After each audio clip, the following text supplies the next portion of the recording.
Daniel Haïk, bonjour. Bonjour. Qui sont ces jeunes juifs qu'on appelle les jeunes des collines? Combien sont-ils? Qu'est-ce qu'ils font de leur vie? Naftali Bennett l'a bien défini, ce sont des anarchistes. Ce sont des anarchistes que l'on affilie à l'extrême droite israélienne, que l'on affilie également à la mouvance sioniste religieuse ou nationaliste religieuse. Mais ce sont des gens...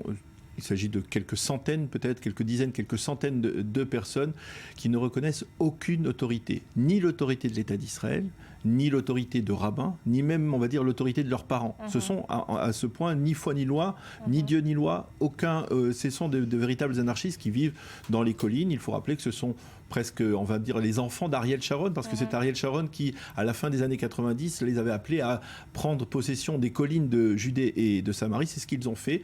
Ils ont vécu depuis la seconde intifada, le démantèlement des localités du Gush Katif dans la bande de Gaza. Ils ont vécu, on va dire, plusieurs traumatismes. Ça ne justifie certainement pas leur position, mais ça peut permettre d'expliquer un peu cette situation. Ce sont des gens qui sont très marginaux, qui sont condamnés par le public dont ils sont issus, c'est-à-dire la mouvance sioniste religieuse. Une minorité particulièrement marginale. Pourquoi le Shin Bet, les services de sécurité intérieure, ont tant de difficultés finalement à élucider cette affaire de Douma?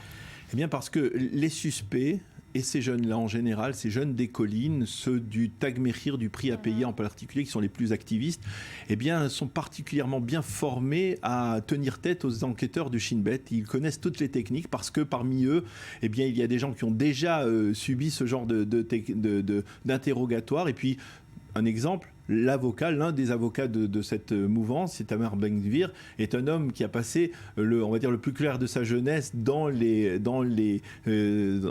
bureaux du Shin Bet, des interrogateurs du Shin Bet. Il sait comment particulièrement répondre ou ne pas répondre donc aux enquêteurs du Shin Bet, et les enquêteurs ont beaucoup de difficultés à essayer de leur soutirer des aveux.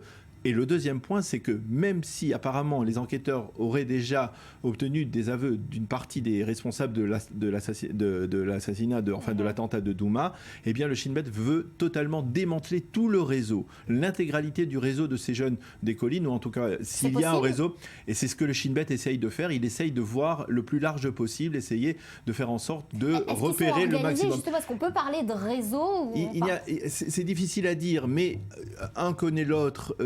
Un suspect peut connaître un autre suspect, et il y a tout cela, ce sont des gens qui se connaissent, même si il est probable que les opérations qu'ils ont commises ne sont pas programmées au niveau, on va dire, au niveau d'un chef. Il n'y a pas de responsable, ce sont des anarchistes, je répète, mais il y a une possibilité d'essayer d'obtenir des informations, de voir au niveau d'un semi-réseau, on peut dire, qui pourrait les permettre donc de démanteler au Shin Bet, de démanteler toute cette organisation et de mettre fin à ces activités.